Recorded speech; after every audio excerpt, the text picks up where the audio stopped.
पहले जितने भी मैंने टॉपिक्स कवर किए, 1857 कवर किया, मैंने 1739 में जो दिल्ली वालों पे गुजरी नादिर शाह के हमले के बाद, वो मैंने बयां किया।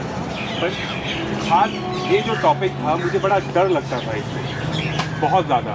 हम नानी से बहुत कुछ सुनते आए थे, आस पड़ोस वालों से बहुत कुछ सुनते आए थे, तो जब भी इसका जिक्र होता था मैं कट जाता था उस जगह से। जब मैंने इस पर प्रॉपर रिसर्च करना शुरू किया तो मैं डिप्रेशन में चला गया, और मैं इतना ज़्यादा डिप्रेशन में चला गया कि मैंने लोगों से बात करना बंद कर दिया। कल रात तक ये था कि मैं इस इवेंट को कैंसिल कर दूँ। मैंने अपने दोस्त को फ़ोन किया, उससे ये जिक्र किया कि मैं इसको कैंसिल कर दूँ। उसने कहा कुछ ना हो तो जनगण मन करवा लेंगे और लोगों को भेज देंगे घर। तो ऐसा भी कुछ एक प्लान था। तो इसमें जो जितना भी कंटेंट मैं पहले तैयार करता था, और मतलब मैं करता हूँ, उसको हर गम को जो है मैं स्टोरीफाई करके कहानी के रूप में जो है आप लोगों के सामने बयां करता हूँ। पर ये एक ऐसा टॉपिक है कि जिसमें मुझे समझ नहीं आया कि मैं उसको स्टोरीफाई करूँ तो करूँ कैसे। एक साहब का इंटरव्यू कहीं छपा था, उनकी बेटी जो है वो लेडी हार्डिंग हॉस्पिटल में थी। तो उनसे पूछा गया कि आपकी बेटी को हुआ क्या, तो 4-5 साल की छोटी सी बच्ची थी। तो उन्होंने बताया कि जालिमों ने जो है एक भाला लिया और उस जगह वार किया जहां अक्सर मर्द अपने आप को मर्द समझते हुए वार करते हैं। वो भाला उसके अंदर घुसा दिया एकदम पेट, और फिर उसको टांग दिया इस तरीके। तो अगर मैं कहूँ कि ये ऐसे वाक़या कभी होते थे, 17वीं सेंचुरी में हो गए, 18 में हो गए, 16 में हो गए, तो एक बार को आप यकीन कर सकते हैं, जबकि उस ज़माने में भी ऐसा नहीं होता था। अगर आप कहें कि 1947 और 1948 के दरमियान दिल्ली में ऐसा हुआ, दिल्ली में, तो बाकी जो देहात थे, बाकी जो इलाके थे हिंदुस्तान में, बाकी जो सूबे थे, उनमें क्या हुआ। तो जब ऐसी छोटे छोटे किस्से और ये सब मैंने सुनना पढ़ना लोगों से जब मैंने जाना, तो मुझे बाद में बहुत ज़्यादा इस चीज़ का एहसास हुआ कि शायद ये सही नहीं है कि मैं इस तरह का इवेंट करूँ और लोगों को बताऊँ। पर दूसरी तरफ होता है ना कि एक शाने पे शैतान बैठा है और एक शाने पे फरिश्ता। तो मुझे यहाँ से ये आवाज़ आई कि नहीं, ये इवेंट करना चाहिए। लोगों को इस बात का एहसास होना चाहिए कि 47 का मतलब सिर्फ 47 नहीं है। 47 का मतलब 15 अगस्त की छुट्टी नहीं है। 47 का मतलब है उन लाखों लोगों की कुर्बानियाँ, ना सिर्फ जिस्म के तौर पर उनकी हसरतों की कुर्बानियाँ। और मुल्क जो तकसीम हुआ, कुछ वहाँ रह गए, कुछ यहाँ आ गए, उन टूटे दिलों की दास्तानें। ये ऐसा बहुत कुछ था जो हम लोगों ने कुर्बान किया। उसके बाद एक पाकिस्तान के खित्ते में लोग चैन की सांस लेते हैं और हिंदुस्तान में चैन की सांस लेते हैं। तो मैं आप लोगों का सपोर्ट चाहूँगा during the event. Please, story telling is all about कि दिल से दिल की बातें, आँखों की आँखों से बातें। मुझसे ज़्यादा जो रोल है वो ऑडियंस जो है वो प्ले करती है, ठीक है। तो आप चाहेंगे तो मेरे पूरे दिल का जो गुबार है, मेरे दिल का जो सागर है, वो मैं आपके सामने उड़ेल दूंगा। आप नहीं चाहेंगे तो आप मेरे दिल की धड़कन भी नहीं सुन पाएंगे, ठीक है।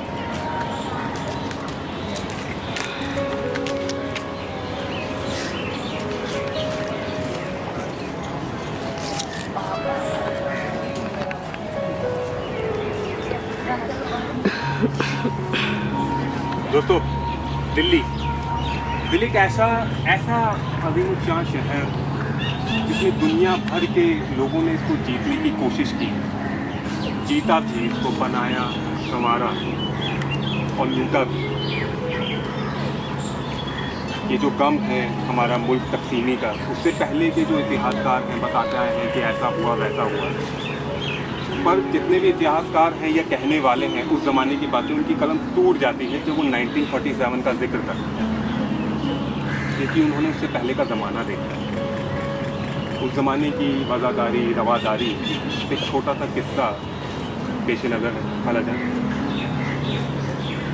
चावड़ी बाज़ार को पहले एक नाम दिया जाता था, उस नाम से पुकारा जाता था। आपको पता है क्या? गए आप लोग चावड़ी बाज़ार? तो चावड़ी बाज़ार आप जाते तो क्या दिखता है आपको? ओके, तो चावड़ी बाज़ार को पहले बाज़ार हुस्न कहा जाता था, कहने वाले उसको बाज़ार हुस्न बोलते थे। और चावड़ी जो वर्ड है वो ऐसे आया कि क्योंकि दिल्ली के अंदर हर खित्ते का इन्फ्लुएंस रहा, तो मराठावाड़ा का भी रहा। तो एक मराठी ऑफिसर थे जो चावड़ी बाज़ार में, जिनका एक चौपाल था जहाँ पे जो है वो लोकल डिस्प्यूट जो है वो सेटल करते थे। एक तरह से जज थे वो वहाँ पर। और वहीं से जो है ये चावड़ी वर्ड जो है वो निकल के आया। लोगों की अलग अलग कहानियाँ हैं चावड़ी वर्ड पर। जो पीछे अगर आप इस पर बात करें तो बाज़ार हुस्न हुआ ये था कि वहाँ पर जितनी भी अदाकाराएँ हुआ करती थी, कवायतें हुआ करती थी, उनके डेरे हुआ करते थे। कोठा जो वर्ड है वो थोड़ा बाद में आया, पहले लखनऊ में और दिल्ली में डेरे ये चलता था। तो ये डेरे हुआ करते थे और तभी से जो है बाज़ार हुस्न वजूद में आया।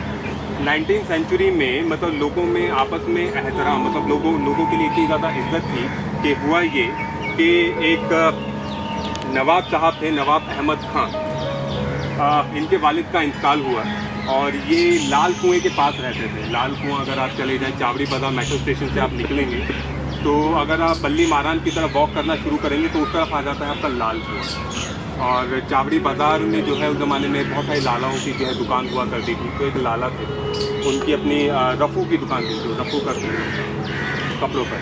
तो उनके यहाँ पे एक मिर्ज़ा साहब बैठे हुए थे। तो ऐसे ही जो है नवाब अहमद खां साहब के वालिद का जिक्र हुआ कि भैया उनके जो वालिद थे वो इतना ज़्यादा एहतराम करते थे कि जब भी हमारी दुकान के सामने से निकले तो दोनों हाथों से एक तरीके से आदाब किया करते थे। उनका जो लौंडा है वो भी जो उनके नक्शे कदम पर है, बिना हमारे यहाँ मतलब हमारी दुकान से गुजरे बिना मतलब जो है वो आदाब बजाना नहीं भूलता। तो ये बात हो ही रही थी कि नवाब अहमद साहब जो हैं वो अपने घोड़े पर छोटी सी छड़ी घुमाते हुए निकले वहाँ से।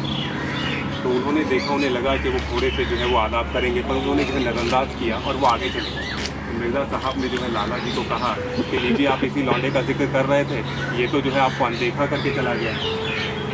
दूसरे ही पल जो है वो घोड़ा मुड़ा और नवाब साहब अपने घोड़े से उतरे। उतरने के बाद दुकान में गए, उनका अंगरखा होता है जो आप जाने पर डालते हैं उसको चूमा और उनसे माजरत मांगी कि मैं कहीं किसी और ख्याल में था, इसलिए मैं आपको जो है आदाब करना भूल गया। तो लाला जी की आंखों में आंसू आ गए कि ये नवाब है, अगर चाहता तो भी चला जाता, अगली बार आता अगर आदाब करता तब भी मैं इसका आदाब कबूल कर लेता। पर ये उस ज़माने की वज़ादारी है दोस्तों कि एक दूसरे के लिए एहतराम होता था। एहतराम इतना होता था कि आपके घर, ये मैं 1946 तक के मामलात में आपको बता रहा हूँ कि एहतराम इतना होता था कि अगर आप किसी के घर चले जाएं तो आपको वजह बताने की ज़रूरत नहीं होती थी कि आप क्यों आए हैं। मतलब ये आपकी इंसल्ट समझी जाती थी कि अगर आपसे आज तो अगर कोई आता है तो पूछे अच्छा कैसे आना हुआ। तो उस ज़माने में आप पूछते नहीं थे जब तक कि मेहमान आपको खुद ना बता दे कि मुझे ये काम है, मैं इसलिए आया था। तो तब तक जो है आपको वहाँ बैठे रहना पड़ता था, उनकी खिदमत करते रहना पड़ता था। तो उस ज़माने में यह एहतराम था कि लोग जो हैं लोगों की आंखें झुकाकर जो है बातें करते थे। मैं ये सारी चीज़ें इसलिए आपको बता रहा हूँ ताकि आपके माइंड में एक इमेज बन जाए कि हमेशा से हिंदुस्तान ऐसा नहीं था। आज की टॉक के दौरान आप जानेंगे कि दिल्ली में इतनी गंदगी क्यों रहती है। आज की टॉक के दौरान आपको वो उन सवालों के जवाब मिलेंगे कि दिल्ली में जो जब इतना पुराना इतिहास रहा है सल्तनत का, मुग़लों का और ब्रिटिश हुक्मरानों का, तो ये जो कब्रें हैं आपको टूटी हुई क्यों मिलती हैं? आप ज़फ़र महल जाते हैं तो इस तरीके से जला हुआ क्यों मिलता है? आप किसी दरगाह में जाते हैं तो इस तरीके से बेतरतीब गलियां क्यों बनी हुई हैं वहाँ पर? वो सारी कब्रों का क्या हुआ? उनके से नाम कहाँ चले गए वो सारे? तो इन सारे सवालों का जवाब आपको मिलेगा कि बहुत पहले ऐसा क्या हुआ था जिसकी सज़ा जो है अब हम लोगों को मिल रही है। बहुत पहले कुछ गलत हुआ था जो आज भी जो है हम उसको भुगत रहे हैं।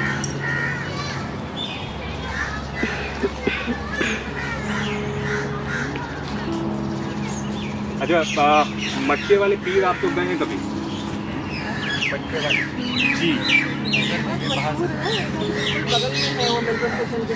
जी, तो अगर आप यहाँ से अगर आप सीधा जाएं तो मटके वाले पीर बाबा मिलेंगे। वहाँ एक रस्म रही है कि आपकी कोई भी ख्वाहिश, आपकी मन्नतें अगर पूरी हो तो आप एक मटका जो है वहाँ पर चढ़ाएंगे। मैं ये मानता था पहले, और जब मैंने पढ़ा ये वाली बात, जब मैंने दूसरा एक कुछ पढ़ा कि 1947 में 15 अगस्त के बाद वहाँ पर एक खुदाम थे, खुदाम जो वहाँ पे खिदमत वगैरह करते हैं, सर्विस वगैरह करते हैं। उनके ख्वाब में किसी ने आके दस्तक दी। वो बड़े दीवाने किस्म के खुदाम थे। अगले दिन वो सुबह उठे और पूरी दिल्ली के जितने भी मटके थे खरीदने के लिए चल पड़े। ये कहा जाता है कि इस इलाके के जितने मटके थे उन्होंने लेके सारे वहाँ पर दरख्त पर टांग दिए। अगर अभी आप वहाँ जाएंगे तो आपको 2-3 दरख्त ही मिलेंगे जिन पर वो मटके होते हैं। पहले तो ये था कि वो जो सहन था उसका जो वो आस्थाना बहुत बड़ा होता था, तो हर जगह पूरे उनके सामने एक बाग भी है, हर जगह जो है मटके जो उन्होंने टांग दिए। अब इसका रीज़न आपको बाद में पता चलेगा कि उन्होंने वो मटके क्यों टांगे। दिल्ली में दोस्तों जब ये ऐलान हुआ कि मुल्क तकसीम होगा तो यहाँ के लोग निकल कर वहाँ जाने लगे और वहाँ के लोग निकल कर यहाँ आए। लोगों को आज़ादी मिली तो लोगों ने उसको अपने अपने तरीके से जो है कबूल किया। आज़ादी का बहुत गलत उन्होंने जो है वो मतलब निकाला। देखिए, आज मेरा किसी मज़हब से, किसी कम्युनिटी से और किसी पॉलिटिक्स से बहुत दूर दूर का नाता है। मैं सिर्फ आपको ग्राउंड लेवल की चीज़ें ही बताऊँगा और एक सच बताऊँगा। अभी कुछ टाइम पहले पिछले साल मेरे बहुत करीबी दोस्त हैं। मैंने उसको कहा कि भाई मुझे एक इवेंट करना है 1947 के ऊपर और मुझे उन लोगों की तलाश है जिन्होंने मुल्क तकसीमी का वक्त देखा। तो उन्होंने जो है बड़ा ढूंढ कर जो है एक फैमिली को निकाला और उन्होंने कहा ठीक है आ जाओ, हम उनका इंटरव्यू लें। तो उन्होंने हस्बैंड वाइफ थे, काफ़ी ज़ईफ़ थे, काफ़ी बूढ़े थे। हम लोग वहाँ पहुँचे, उन्होंने जो है पूरी दास्तान कहना शुरू किया। बहुत अच्छे से उन्होंने मेरा वेलकम किया, गाजर का हलवा खिलाया और चाय पानी बहुत अच्छे से जो उन्होंने मेरा इस्तकबाल किया। और उनकी जो बेगम थी उन्होंने बड़ा मतलब इतनी ज़ईफ़ थी, बड़ा बहुत मुश्किल से बोल पा रही थी। उन्होंने बताया कि मैं क्या बताऊँ कि उस ज़माने में जो है क्या बीती कि मेरे शौहर जो हैं वो निकलते थे बाहर एक बड़ा सा चाकू लेकर। उन्होंने लाहौर का बड़ा सा चाकू लेकर निकलते थे और जब रात में आते थे तो रात के अंधेरे में मैं उनका कुर्ता जो है जो खून का होता था उसे धोया करती थी। और तभी की तभी मेरी शादी हुई। तो उनके शौहर आए तो उन्होंने बड़े छाती फुलाकर जो ये बताना शुरू किया कि मैंने एक भी मुसलमान को जो है अपने मोहल्ले में जो था उसको नहीं छोड़ा। मैंने पूरा गिन कर जो है वो बदला लिया। जितनी भी हुकूमत उन्होंने की हमारे ऊपर उस सब का जो है मैंने पूरी तरीके से बदला लिया। अब ये सारी बातें उन्होंने जो वो बता रहे थे, उनको मालूम नहीं था कि मैं मुसलमान हूँ। तब तक आधा घंटा हुआ, 1 घंटा हुआ, फिर वो दिल्ली पर आए कि वहाँ से हमने जब लाहौर छोड़ा और फिर उसके बाद जब दिल्ली आए और दिल्ली आने के बाद भी जो है हमने कोई कसर नहीं छोड़ी। हमने मोहल्ले जलाए, हमने सबको मारा, गांव देहात जलाए और फिर उसके बाद जो है मेरी दोस्त थी उसने मेरा गलती से नाम पुकार दिया। और जो उनकी जो वाइफ थी उनके मुँह से निकला, क्या मुंडा अब पंजाबी नहीं है? गलत हो गया, अब यहाँ से निकलना चाहिए। उनके एक्सप्रेशंस वो गाजर का हलवा जो मैं खा रहा था वो मैंने रख लिया वहीं पे और फ़ौरन जो है हमें बाहर आना पड़ा। वहाँ से जब ट्रेन चली तो दिल्ली के लिए तो लोगों को बहुत ज़्यादा काटा गया, बहुत ज़्यादा मारा गया।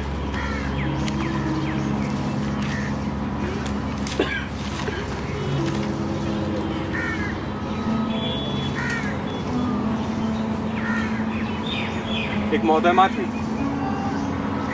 बहुत ज़्यादा बूढ़ी नहीं थी। जब पूरी ट्रेन को खून में नहला दिया गया, ये काम उस तरफ पठानों का था। उनमें कुछ लोग बचे थे, कुछ लोग नहीं बचे थे। ये बूढ़ी अम्मा वहाँ से निकली तो ये बेदर्द पठान उनके पीछे भागे, पकड़ नहीं पाए। उनके लिबास की तरफ हाथ गया, उनका लिबास खींच लिया। नंगा बदन, छाती पर जख्म लिए ये मोहतरमा भाग रही थी चीख से चिल्लाते हुए। हर जगह छोटे छोटे कैंप बने हुए थे, कोई उनकी मदद को नहीं निकलने आता था।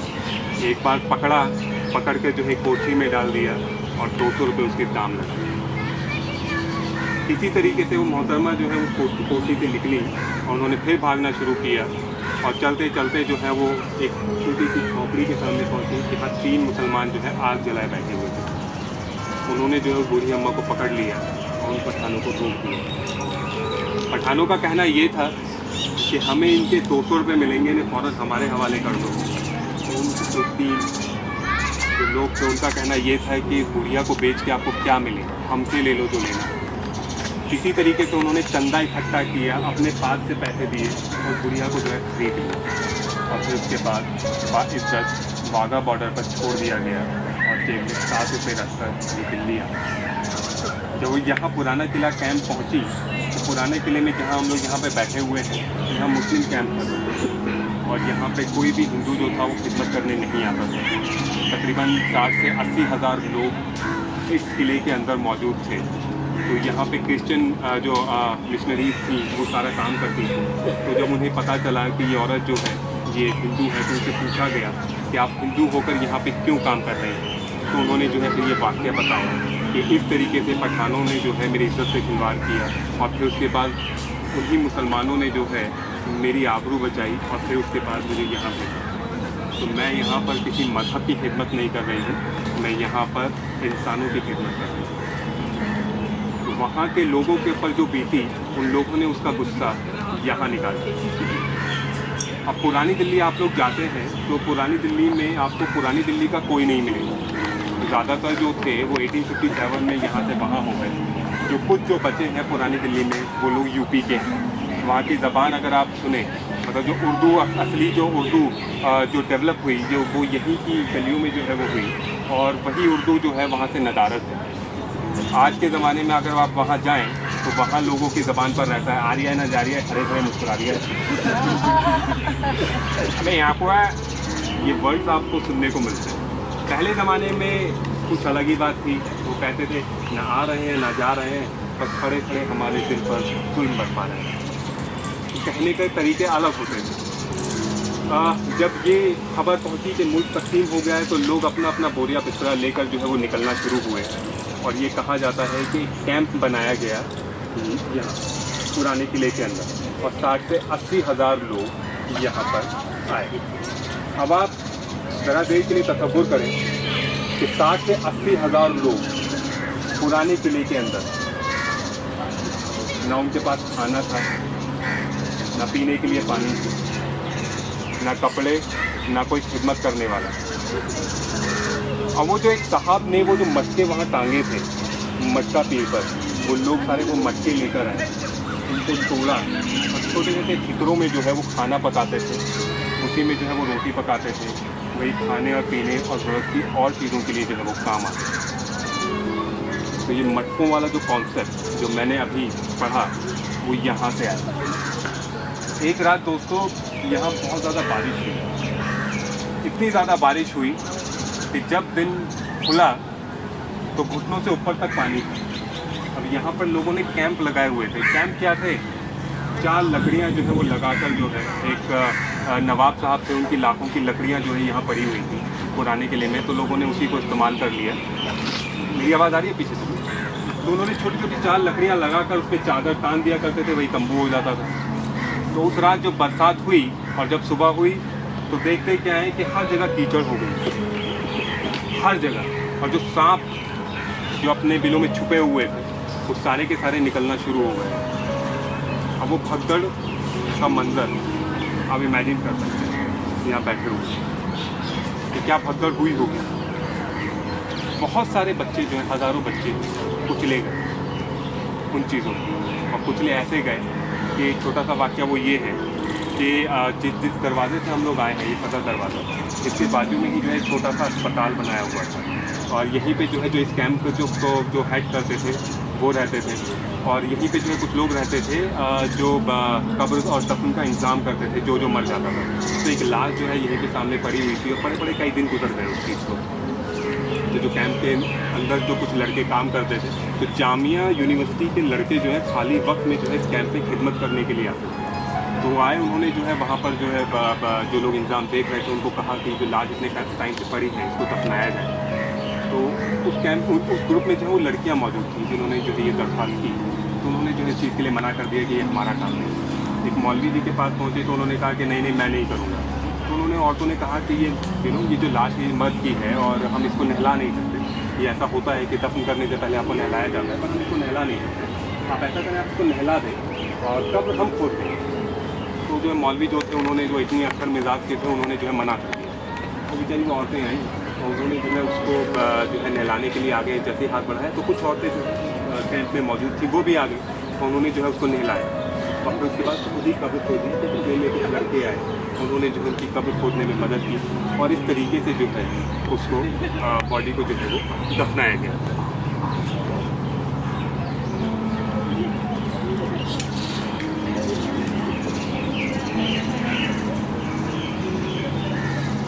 ओके आज अब हम लोग क्या करते हैं कि हम खाना बहुत ज़्यादा बर्बाद करते हैं कई बार कहीं भी जाएं और मैं आपको नसीहत नहीं दे रहा हूँ ये आप भी दिल से जानते हैं कि खाना बर्बाद कितना बड़ा बुरा काम।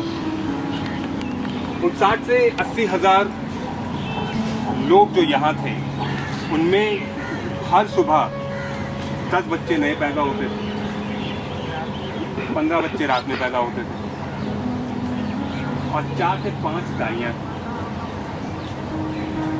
वो भी बड़बड़ाते हुए हर कैंप में जाती थी बच्चे को उल्टा सीधा नहलाया और वहीं पटक दिया। हर सुबह जो है सरकार की तरफ से दूध आता था और ये दूध पाकिस्तान गवर्नमेंट की तरफ से आता था या हिंदुस्तान गवर्नमेंट की तरफ से आता था इसमें थोड़ा शुबा है ये कहाँ से आता था पर दूध आता था बहुत थोड़ा सा। अब जितने बच्चे थे यहाँ वो छोटे छोटे प्याले लेके वो जो मटके के टिकरे वो लेकर जो है वो लाइन में खड़े होते थे वो दूध लेने के लिए और बेचारे वो थोड़ा थोड़ा दूध करके लेके जाते थे और जैसे ही अपने कैंप तक पहुँचते थे उसको आधा तो वहाँ पी लेते थे अपने हिस्से का और जब वहाँ देते थे तो फिर अपने हिस्से का और मांगते थे। सिर्फ वो दूध ही उनका ज़रिया था। कई बार ये होता था कि दूध भी नहीं मिलता था तो उन लोगों को जो है ये कहा गया है कि पानी में जो है बहुत सारे पानी में थोड़ा सा दूध मिलाकर जो है दे दिया जाता था।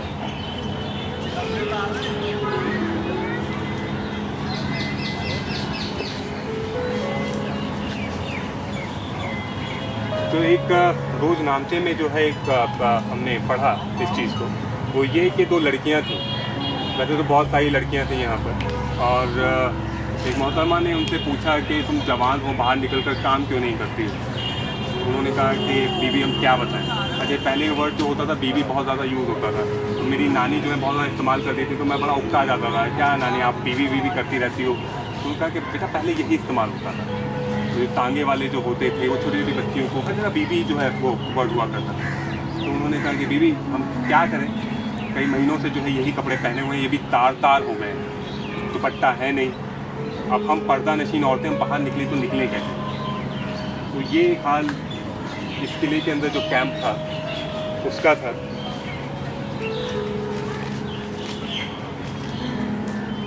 एक बार नवाब रामपुर ने तकरीबन 35,000 कंबल यहाँ भिजवाए। तो जो रामपुरी साहब थे उन्होंने जो है फहरिस्त बनानी शुरू की कि जितने भी रामपुर के यहाँ पे लोग हैं सिर्फ ये कंबल उनको मिलेगा। तो बाकी जो लोग थे उन्होंने भी जो है लाइन में लगना शुरू कर दिया तो उनको बाकायदा जो है डंडे मार कर जो है वो भगाते थे कि सिर्फ जो रामपुर के जो लोग यहाँ मौजूद हैं उनको ये कंबल मिलेगा। तो इतने में एक साहब जो हैं उन्होंने जो है उनका हाथ पकड़ लिया और ये कहते हुए उनका हाथ पकड़ा कि जनाब ये जो मेरी औरत यहाँ बैठी हुई है इसने कभी 35 रुपये से कम की चादर अपने सर पर नहीं डाली। आज मैं आपके सामने यहाँ इस लाइन में एक कंबल के लिए खड़ा हुआ। मैंने आपको कोई कहानी किस्सा नहीं सुनाया मैंने आपको सोचने पर मजबूर किया उस मजबूरी के लिए। अच्छा वो ठटेरा समझते हैं आप लोग कौन होता है। वो बर्तन पहले आते थे ना वो आवाज़ लगाते थे मोहल्ले में। तो पहाड़गंज अगर आप जाएं जहाँ पे नान बहुत अच्छे मिलते हैं आज के टाइम में तो वहाँ पे एक ठटेरा बिरादरी रहती थी। जब उनसे पूछा गया क्योंकि यहाँ से जो है दिल्ली के अलग अलग इलाकों से जो है लोग आए थे नॉट ओनली दिल्ली बाहर रामपुर और छोटी छोटी जो रियासतें थीं जैसे टोंक वगैरह राजस्थान में यहाँ वहाँ से भी जो है लोग भर के जो है यहाँ पर आए थे। तो उनसे जब पूछा गया कि आप लोग कैसे आए तो उन्होंने बताया कि हम लोग तकरीबन 800 लोग थे और जब धार चली तो पहले ये वर्ड धार मतलब होता था कि हमला हुआ कि जब धार चली तो हम लोग 800 लोग थे और हम लोगों ने जो अपने औजार लेकर जो है मुकाबला करना शुरू किया पर हम 800 में से सिर्फ 300 रह गए और उसमें भी सिर्फ और सिर्फ बूढ़ों को छोड़ दिया गया। जितने भी नौजवान बच्चे और औरतें थी उनको जो है कत्ल कर दिया गया और हमारी बेटियों को जो है वो उठा लिया गया। दोस्तों, दोनों मुल्कों के जो मर्द थे उनको आज़ादी के तौर पर ये मिला कि उन्होंने जो है जुल्म किया तो बच्चों पर किया और जुल्म किया तो औरतों पर किया। वहाँ के जो लोग थे उन्होंने भी जो है औरतों को बेचा और यहाँ के भी जो लोग थे उन्होंने औरतों को बेचा। कीमत क्या होती थी? 50 रुपये, 75 रुपये, 100 रुपये, 150 रुपये, 200 रुपये। बहुत अच्छी कोई खूबसूरत नाज़नीन है तो 500 रुपये। इस तरीके से कीमत लगती थी। दिल्ली के आसपास के जो देहात थे, जैसे भोगल अगर आप चले जाएं तो वहाँ पर जाट रहते थे। तो वो क्या करते थे कि उनको तो आज़ादी से आदमी को मतलब उन्हें कोई मतलब ही नहीं था। दिल्ली के बाहर, पुरानी दिल्ली की चार दीवारी और नई दिल्ली के बाहर आज़ादी क्या, उनके लिए तो पहले भी तब था और उनके लिए तो अभी ऐसा ही है। तो वो निकलते थे बाहर और निकलने के बाद जो है वो इस तरीके से छोटे छोटे कारवां पर जो है वो हमला करते थे और उनकी जो औरतों को और बच्चों को उठाकर ले जाते थे। ये कहा जाता है कि बच्चों को जो है खेतों में काम करने के लिए मजबूर किया जाता था और औरतों को जो है जो बहुत अच्छी होती थी कई बार शादी कर लिया करते थे और अदरवाइज़ उनको जो है वो बेच दिया करते थे। तो ये किस्से फरीदाबाद, गुड़गांव, भोगल और महरौली से आगे जो इलाके हैं छतरपुर वगैरह, ये वहाँ ज़्यादा हुए।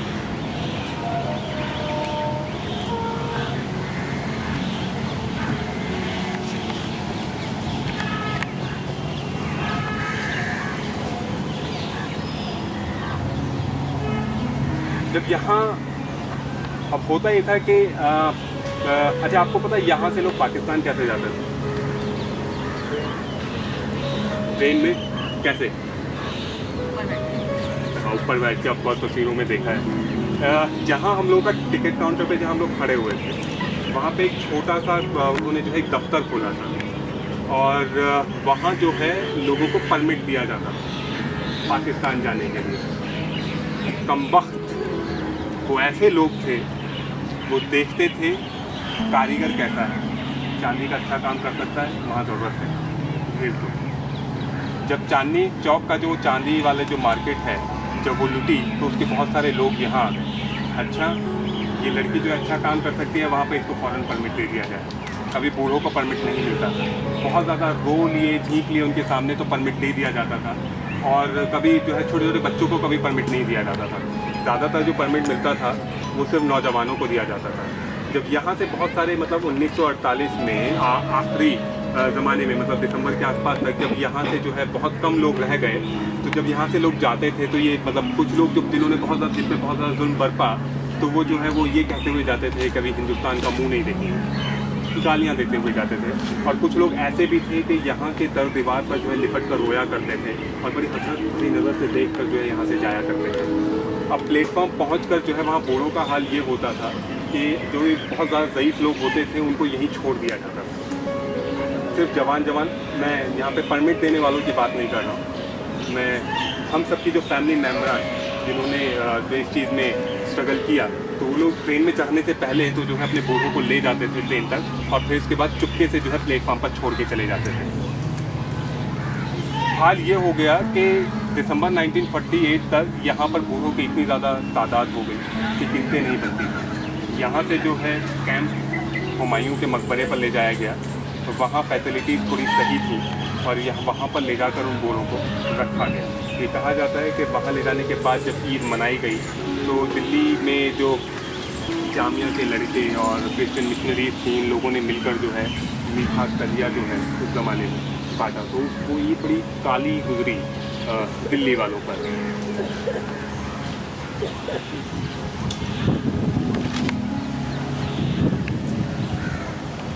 दिल्ली में उस टाइम पे वैसे तो कई और भी हॉस्पिटल थे पर जो 2 हॉस्पिटल थे बहुत ज़्यादा जिन्होंने बहुत ज़्यादा काम किया, एक लेडी इरविन और एक लेडी हार्डिंग हॉस्पिटल, जहाँ पर जो है जो बच्चे ज़ख्मी हो जाते थे उनको ले जाया जाता था। और बच्चे ज़ख्मी कैसे होते थे?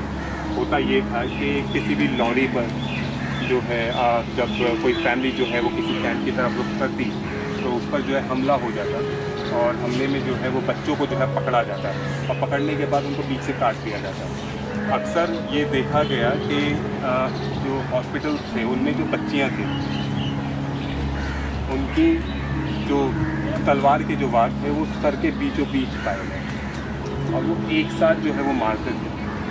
कि कोई ना बचे। कुछ ऐसी खुशकिस्मत बच्चियाँ और बच्चे होते थे जो उसमें जो है वो बच जाते थे। अच्छा, ये जो अकाउंट मैं डिस्कस आपसे कर रहा हूँ ये 3-4 जगह से कर रहा हूँ। हमारी ही गली में सरदार मंजीत सिंह बहुत ज़्यादा बुजुर्ग हैं, बहुत ज़्यादा ज़ईफ़ हैं। इतने ज़ईफ़ हैं कि वो बेचारे आज भी जो है हमारी कुतुब साहब की दरगाह में जाके जो है वो जूते साफ़ करते हैं और वो खिदमत करते हैं। और उनके अकाउंट से और एक किताब है दास्तान 1947 1947 उससे, और एक किताब जो एक मोहतरमा ने उसमें हमारे इवेंट में टैग किया था, मिसिस किदवई आपने शायद टैग किया था, तो मैंने अपनी दोस्त से जिक्र किया कि भाई ये किताब क्या है। तो लखनऊ में रहती है, उन्होंने फिर मुझे जो है कुछ फ़ोटोज़ लेकर उर्दू में जी, तो उन्होंने मुझे जी, तो तब तक मुझे उस किताब के बारे में बिल्कुल अंदाज़ा नहीं था। तो उन्होंने जो है उर्दू के छोटे छोटे जो वो पेजेस थे वो फ़ोटोज़ ले लेके जो है मोबाइल से मुझे व्हाट्सएप किए।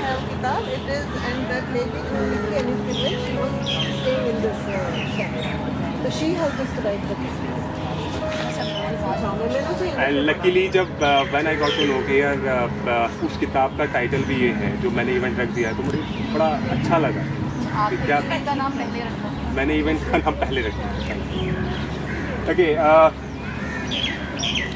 एक बच्ची से जब पूछा गया कि तुम्हारा नाम क्या है, तो उस बच्ची ने बताया सीता और हसीना। तो उससे फिर पूछा गया सीता और हसीना, तो उसने बताया कि मेरा नाम सीता है और मेरा नाम हसीना भी है। तो फिर उससे पूछा गया कि तुम्हारे वालिद क्या करते थे, तो कहते थे कि मौला साहब भला करेगा।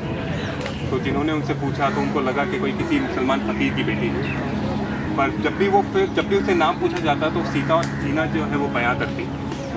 तो ये मिसिस किदवई जो हैं, ये एक्चुअली किदवई जो है ये बाराबंकी और लखनऊ की तरफ से हैं ये लोग। तो वो उस टाइम पे दिल्ली में थे, ये काम करते थे। तो वो जो है उनको बापू के पास जो है वो बिड़ला हाउस लेके गई और वहाँ ले जाके जो है उन्होंने बापू के सामने जो है उसको पेश किया कि बापू ये जो लड़की है ये फिर से जो है दंगे करा देगी और ये अपना नाम जो है कभी वो सीता बताती है कभी हसीना बताती है।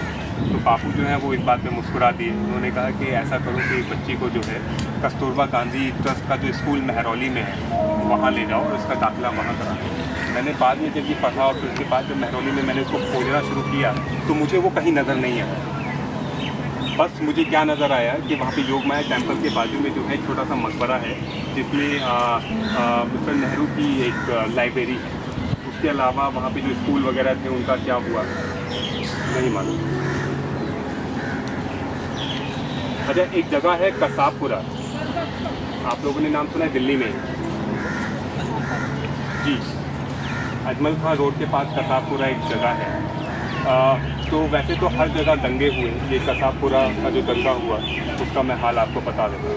दोस्तों, लाहौर में जो वहाँ पे जो यहाँ दिल्ली में आए उन लोगों पर जो भी जुल्म हुए उन्होंने उसका गुस्सा यहाँ निकाला। तो उनको भी हम लोग गुनहगार नहीं बता सकते कि उन्होंने इस तरह का कोई गुनाह किया, उन्होंने बस अपना गुस्सा निकाला। ये एक जुनून था जो निकल गया और जो गुजर गया। ये 47 से पहले तो यहाँ से लोग जो है छोड़ कर जा रहे थे। उनको लगता था कि पाकिस्तान में जो है उनको बंगला मिलेगा, उनको गाड़ी मिलेगी। कुछ लोगों की ये भी थिंकिंग थी। जो लोग यहाँ पे दो ग्रुप में जो है डिवाइड थे लोग, एक लीगी थे और एक संगी थे। तो जो लीगी होते थे वो लोग जो है लोगों को बरगलाते थे कि वहाँ जाओ, वहाँ ये होगा, वहाँ वो होगा। तो एक कबाड़ी वाला था जिसकी दुकान पुरानी दिल्ली में थी। तो क्या करता था कि जाने वाले लोगों उसका जो है सारा सामान जो है वो हाफ रेट में जो है खरीद लेता था और जो उसने पूरा तांता जो है अपनी दुकान के सामने जो है वो लगा दिया। तो जो भी उसकी दुकान से निकलता, क्यों मियाँ तुम नहीं जाओगे, तो ये जो मियाँ वर्ड है, मियाँ भाई पहले बोला जाता था 47 के दौरान, जो मियाँ तुम नहीं जाओगे वहाँ, अरे हम कहाँ जाएंगे, हमें तो कबाड़ खाना यही बनाना है। तो वो एक दिन हुआ, 2 दिन हुआ, सबका जो है सामान खरीद के जो है वो रख लिया करते थे। एक बार जो है जो साहब जो उनसे पूछा करते थे रोज़, वो जो है जब उनकी दुकान के सामने से निकले तो बेचारा कबाड़ी वाला, क्योंकि वो मुसलमान था, तो वो जो है वो सर पकड़ के बैठा हुआ था और उसकी दुकान जो उसके पीछे जो उसकी दुकान जो है वो जल रही थी। तो सर पकड़ के बैठा हुआ था। तो आप मजबूरी आप लगा लें कि उसके बाद उसने क्या किया होगा। ऑफकोर्स वो यहाँ से पाकिस्तान गया। तो लोगों की जो मजबूरी थी वो लोगों को यहाँ से खींच कर जो है वो पाकिस्तान लेके गए। कोई अपनी मर्जी से इस तरीके से नहीं गया। कुछ लोग थे जो यहाँ से गए जिनको लालच देकर भेजा गया, उन लोगों को वहाँ बड़े बड़े ऑर्डर मिले भी, नेता वगैरह जो है वो लोग बन गए। पर जो बहुत अच्छे पोजीशन में थे वो लोग वहाँ गए उसी पुलिस में रोने मिले, लेकिन जो गरीब थे उनसे यहाँ के गरीब थे वहाँ के गरीब थे और बहुत अच्छे पिटे गए। और अब तो जो यहाँ से गए वो वैसे ही पिट रहे हैं महाजनों के नाम। अब कसाबपुरा का मैं जिक्र कर रहा था। कसाबपुरा में दोस्तों कसाई रहते थे पहले। तो एक बार रात के वक्त यही कैंप के जो है कुछ लोग और मिसेस किदवई भी उनके साथ थे। ये 2-3 लोग जो है जीप में बैठ कर जो है ये कसाबपुरा की तरफ गए। और वहाँ जब गए तो देखते क्या है कि लोग जो है ट्रक में अपना सामान चढ़ा रहे थे।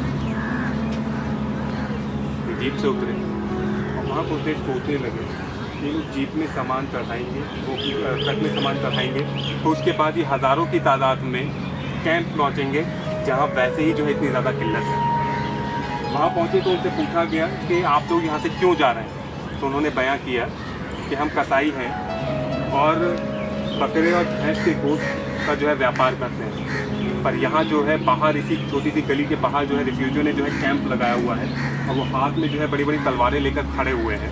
ना वो हमें कुछ करने देते हैं, ना वो यहाँ से निकलने देते हैं। पिछले 4 महीने से हम लोग इस मोहल्ले के अंदर कैद हैं। अब उनका फाइनली अल्टीमेटम ये है आया है कि आप लोग यहाँ से चले जाओ और वो हमारी जगह यहाँ इस मोहल्ले में रहना चाहते हैं। इसलिए जो है हम अपने बाल बच्चों को लेकर जो है यहाँ से जा रहे हैं। मिसेस किदवई और उनके साथ के जो लोग थे उन्होंने उनको समझाया कि आप लोग यहाँ से चले जाओगे, आपके सर पर छत तो है, आप यहाँ पे पानी पी के जो है अपना पेट भर सकते हो। अगर आप कैंप जाओगे तो आप जो लोग जो हो एक एक कंबल के लिए और एक एक मीटर कफन के लिए जो है आप लोग हमारे पीछे भागोगे। क्या आपको ये चीज़ें मंजूर हैं? जब उनको पूरा का पूरा ये तसव्वुर कराया गया तो वो लोग जो है ये सोचने पर मजबूर हो गए। पर उनका कहना ये था कि हमारा एक ट्रक जो है वो पहले ही जो है वो कैंप की तरफ रवाना हो गया है। वो किसी तरीके से वहाँ रुके। जब उन्होंने देखा, जो बाहर रिफ्यूजी थे, जब उन्होंने देखा कि ट्रक से वापस सामान उतारा जा रहा है तो अपनी तलवार खींचते हुए जो है उनकी तरफ दौड़े। और वहाँ से जो है ये जो ग्रुप जो यहाँ से गया था कैंप से, वो जो है वो पीछे हट गया और फिर उनमें जो है बीच में लड़ाई शुरू हुई। तो मिसेस किदवई के साथ में जो एक मोहतरमा थी, उन्होंने जो है एक वहीं पे एक सरदार जी खड़े हुए थे, बड़े बुजुर्ग थे, उनको जाकर जो है बोला कि आप मुझे पढ़े लिखे मालूम होते हैं, बड़े समझदार मालूम होते हैं, आप इन लोगों को रोकते क्यों नहीं हैं। सरदार जी को जो है वो तैश आ गया और उन्होंने जाकर बीच में जो है सबको रोकना शुरू किया। और ये कहा जाता है कि कुछ टाइम बाद जो है ये सुकून थोड़े वक्त का ही था। कुछ टाइम बाद जो है वो मोहल्ला फिर से उजड़ा और उजड़ने के बाद यहाँ इसी तरीके से दिल्ली के अलग अलग जो मोहल्ले थे, चाहे वो पहाड़गंज के हों या मंडी हाउस के पास के मोहल्ले हों या आज़ादपुर के पास के मोहल्ले हों या महरौली हो, चिराग दिल्ली हो, देवली, शेख सराय और कालका जी, जिसको पहले कालका बोला जाता था, या कालू सराय, इस तरह के जितने भी ये मोहल्ले थे उन सबको इसी तरीके से मजबूर किया गया उनको कैंप में आने के लिए। वजह क्या होती थी कि ये लोग जो रिफ्यूजी आए थे, ये लोग शहर में रहना चाहते थे, ये लोग गाँवों में जाना नहीं चाहते थे। तो शहर के अंदर जो है इन्होंने सबसे ज़्यादा जो डेरे डाले वो पुरानी दिल्ली के अंदर डाले। चांदनी चौक वाला जो एरिया था वहाँ पर एक सुनने में ये आता है कि जो चैनी बनिए थे, जो अपने मुँह पर जो है कपड़ा बांध कर जो है वो चला करते थे, वो ये कहते थे कि मियाँ भाई जो थे वो पहले सही थे, यहाँ रहते थे। कम से कम ऐसा तो नज़ारा देखने को ना मिलता था। नज़ारा ये होता था कि फतेहपुर से मस्जिद के सामने जो है शराब जो है फुटपाथ पर खुलेआम बिकने लगी थी। वहाँ पर लोग शराब पीते थे और बहन बेटियों पर जो है वो ताने जो है वो कसा करते थे वहाँ पर। तो वो लोग, उनका कहना ये था कि पहले जो लोग रहते थे हम उनसे ही खुश थे, ये जो लोग वहाँ से आए इन्होंने सब कुछ तबाह करके रख दिया। तो वो जो मैंने जिक्र किया कि जो गंदगी दिल्ली में क्यों है, उसका एक रीज़न ये भी है कि वो लोग जो वहाँ से लुट कर आए दिल्ली में, उन लोगों को बेचारे को खाने के और रहने के जो है वो लाले पड़े हुए थे, वो सफाई पर कहाँ ध्यान देते। पर जो उन्हें जगह मिली वो उसको पूरी तरीके से अपना नहीं पाए, क्योंकि जब जिसकी अपनी जगह होती है वो तभी उसको साफ़ कर पाता है। और पूरी पीढ़ी जो है उन्होंने निकाल दी, उसमें जो है वो जिस तरीके से होता था उसको वैसे ही रखते थे। जो आने वाली जो नस्ल थी उन्होंने जो है उसको देखा, उसको ऑब्जर्व किया कि यहाँ तो ऐसा ही होता है, और उन्होंने उस चीज़ को जो है अडॉप्ट किया और वो सिलसिला जो है तब से जो है वो यहाँ चला आ रहा है। कि यहाँ के जाने वालों ने जो है उस जगह को सही से अडॉप्ट नहीं किया। तो ऐसा नहीं है कि दिल्ली में गंदगी रहती है, बहुत ज़्यादा अनऑर्गेनाइज हैं हम लोग, तो वहाँ वाले लोग बहुत ज़्यादा सही हैं। अब लाहौर को कभी गूगल पे मतलब लाइक आप सर्च करें तो वहाँ पे यहाँ से भी ज़्यादा गंदगी है। तो हमारे लोगों ने जो है पूरा बदला लिया, उस जगह को भी गंदा रखा। वहाँ पे अगर ये गंदा है तो वो भी गंदा है। अब बात आ जाती है कि दिल्ली के जो मकबरे वगैरह थे, जो आज आप लोग देखते हैं कि इतने ज़्यादा जो उजड़े हुए हैं, अक्सर मैं पहले वाले इवेंट में यही बताता आया कि होता ये था कि वक्त के साथ साथ जो है वो चीज़ें जो है ख़राब होनी शुरू हो जाती हैं। ऐसा नहीं था। हमारे ख़ानदान के एक बुजुर्ग थे जो वक्फ बोर्ड में थे, उन्होंने 1970s में जो है वक्फ बोर्ड में काम किया। तो उन्होंने बताया कि पहले जो दिल्ली में मकबरे कैसे होते थे कि अगर आप लाल किले से जो है वॉक करना शुरू करें और अगर आप महरौली चलें तो सड़क के दोनों तरफ जो है आपको खूबसूरत इमारतें नजर आएंगी। आप कभी इस चीज़ पर सोचते हैं कि इतनी ज़्यादा दिल्ली की हिस्ट्री है, वो सारी की सारी इमारतें चली कहाँ गई, वो महल कहाँ चले गए, वो सराय कहाँ चली गई। हर जगह कब्रगाह ही और कब्रगाह नज़र आती है, कुछ बावलियाँ नज़र आती हैं। तो यहाँ से लेके पूरे अरविंदो रोड तक जो है दोनों तरफ जो है जिस तरीके से सफदरजंग मकबरा है उस तरीके से दोनों तरफ मकबरे हुआ करते थे। वहाँ से जो लोग आए उन्होंने जो है गुस्सा उस पर निकाला पूरी तरीके से। जब उन पे इंसानों पे बस नहीं चला तो उन्होंने इस तरह की इमारतों पर जो है उन्होंने गुस्सा निकाला। एक बार का वाक़या ये है कि करबला है एक जगह, अगर आप जाएंगे चोरबाग मेट्रो स्टेशन से बाहर निकलेंगे तो करबला लेन है, वहाँ पे शाह मर्दा है। शाह मर्दा वो दरगाह है जहाँ पे शिया लोग जाते हैं। तो सुन्नी और शिया में जैसा आप लोग जानते हैं कि थोड़ा सा एक फ़र्क है। वहाँ जो है जो रिफ्यूजी गरीब लोग, जो अमीर लोग थे, उन लोगों ने जो कैंप लगाए वो दिल्ली शहर के अंदर लगाए। उन लोगों को इजाज़त थी कि वो नई दिल्ली में घूम सकें, पर जो बहुत ज़्यादा गरीब लोग थे बेचारे, वो लोग कहाँ जाए? तो वो लोग जाते थे गाँवों में। गाँवों के बाहर जो है वो 2-2, 3-3 दिन तक जो है वो डेरे डाले रहते थे। फिर गाँव के जो नंबरदार होते थे उन लोगों को बड़ा रहम आता था, फिर उसके बाद जो है वो उनको रख लेते थे। और फिर उसके बाद धीरे धीरे जो है वो प्लानिंग होती थी, क्योंकि उस ज़माने में एक मुहिम चली शुद्ध करने वाली कि जितने भी मुसलमान हैं उनको शुद्ध किया जाए। तो धीरे धीरे जो है वो मुसलमानों को घेर लिया जाता था और फिर उसके बाद त्यौहार के दम पर उनको कहा जाता था कि या तो आप पाकिस्तान चले जाओ या शुद्ध हो जाओ। तो वो लोग क्या करते थे, वो भी चालाक थे, तो वो लोग शुद्ध हो जाते थे। और जो लोग नहीं होते थे वो शुद्ध, वो लोग जो है वो पाकिस्तान की तरफ चले जाते थे। उन लोगों की जो प्रॉपर्टी होती थी वो लोग जो ये लोग होते थे रिफ्यूजी, उन लोगों को दे दिया करते थे। अब जिन लोगों को नहीं मिलता था ऐसा कुछ, तो वो लोग क्या करते थे, वो लोग कब्रिस्तानों में जाके रहना शुरू कर देते थे। अब ये जो करबला वाला जो कब्रिस्तान है ये इतना छोटा नहीं था। ये कब्रिस्तान पूरा का पूरा आईएनए तक फैला हुआ था और पूरा दिल्ली हाट जो था वो इसी में आता था। तो ये लोग वहाँ जाते थे, जब इनको खाने को कुछ नहीं मिलता था तो एक गुस्सा निकालते थे कब्रों के ऊपर और कब्रों को तोड़ना शुरू करते थे। तो एक बार का बयान है कि कब्रों को इतना तोड़ा गया कि उनके अंदर से जो वो ढांचे थे वो भी बाहर निकल आए। और जब बारिश हुई तो अगले दिन जो है वहाँ से हाथ और लंबे जो है सांप निकलना शुरू हो गया। जो उन्होंने इस बात की कंप्लेन की कि हम लोग जहाँ रह रहे हैं वहाँ सांप हैं, तो उनसे उल्टा ये कहा गया कि किसने बोला था कि मरे हुओं को निकालो। जब आप मरे हुओं को निकालोगे तो उसमें से तो सांप ही निकलेंगे। तो इस तरह के जो लोग मतलब जो रिफ्यूजी थे उन्होंने इस तरह की मुश्किलातों का सामना किया और फिर बहरहाल 1948 के आखिर में जाकर जो है उन लोगों को जगह दिल्ली में जो है गांधी जी मौजूद थे और 11 जनवरी को ये खबर आई कि अजमेर शरीफ में जो है दरगाह को जला दिया गया। गांधी जी को बहुत ज़्यादा धक्का पहुँचा इस बात से, क्योंकि उन्हें बिल्कुल उम्मीद नहीं थी इस बात की कि अजमेर शरीफ की दरगाह को जो है इस तरीके से जला दिया जाए। ये कहा जाता है कि 80,000 में से कुछ ही हज़ार लोग वहाँ पर बचे जिन्होंने अपने आप को दरगाह में कैद कर दिया। अब धीरे धीरे जो ये आंधी थी दोस्तों ये दिल्ली की तरफ बढ़ी। अब जो पंजाब सूबे से जो सिख आए थे उन लोगों ने कत्लेआम किया, यहाँ के लोगों ने वहाँ पे कत्लेआम किया। पर जो इसमें जो सबसे अहम रोल जो अदा किया वो जो लड़ाने वाले जो लोग थे उन्होंने किया। हमने ये सुना कि जो हमें सरदार मंजीत सिंह ने बताया कि लोग जो हैं उस ज़माने में वो सरकारों के तरीके से जो है भेद बनाकर जो है वो हमले किया करते थे ताकि मुसलमान जो हैं वो सरकारों पर हमला करें। और इसी तरीके से जो है जब ये हवा यहाँ दिल्ली में आई तो उन्होंने जो है कुतुब साहब की दरगाह को भी जला कर रखी। अगर आप जफ़र महल जाएं तो जफ़र महल वो जगह है जो बहादुर शाह जफ़र ने जो और उसके वालिद ने जो है वो बनवाई थी। तो आप देखेंगे तो हर जगह चले हुए के निशानात हैं और आप देखेंगे कि 200 साल से भी कम ये इमारत जो है इतनी ज़्यादा तरीके से टूटी हुई क्यों है, तो हर जगह वो निशानात आपको मिल जाएंगे। खुद बहादुर शाह जफ़र की जो सदगाह है वहाँ पर जो है वो कब्रें टूटी फूटी हुई हैं और कुतुब साहब की दरगाह के कॉम्प्लेक्स में अगर आप जाएंगे तो वहाँ पे जो है कब्रें पूरी तरीके से टूटी हुई हैं और उसको जो है पूरी तरीके से जला दिया गया। जब ये बात जो है गांधी जी तक पहुंची तो बहुत, और वो जो है यहाँ से जो है अपने कुछ लोगों को लेकर जो है वो कुतुब साहब गए और वहाँ जाके देखते क्या है कि लाशें जो है कुतुब साहब के आस्थाने में जो है इस तरीके से पड़ी हुई हैं।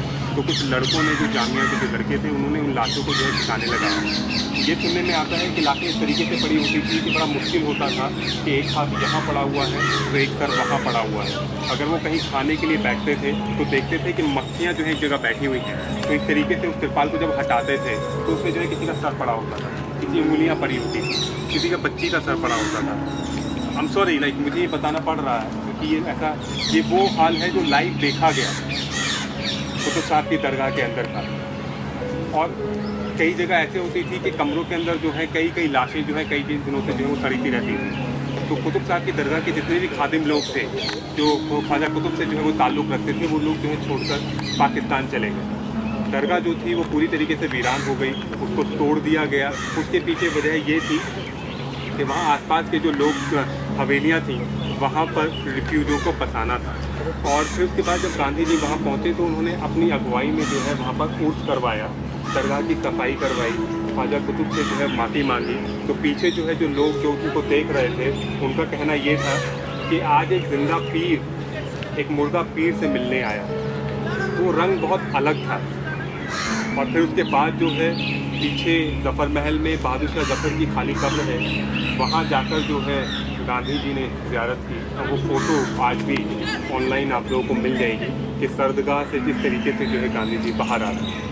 और फिर उसके बाद वहाँ लोगों को बसाकर जो रिफ्यूजी थे जिन्होंने महरौली के बाहर कैंप लगाए हुए थे उनको जो है महरौली के अंदर बसाया गया।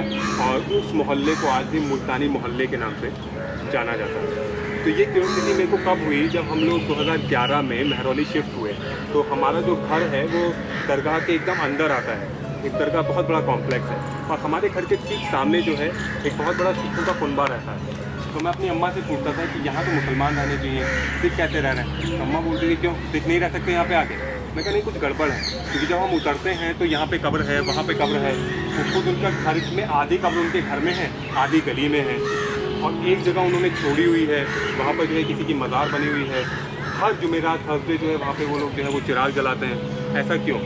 तो मैंने किसी तरीके से हिम्मत करके उनसे पूछा। उन्होंने पहले मुझे देखा, मुझे लगा वो गुस्सा करेंगे, इतनी लंबी दाढ़ी उनकी और वो देखने में भी लाइक एकदम बहुत बलिष्ठ है वो, कि अगर मारे तो बंदा गिर जाए।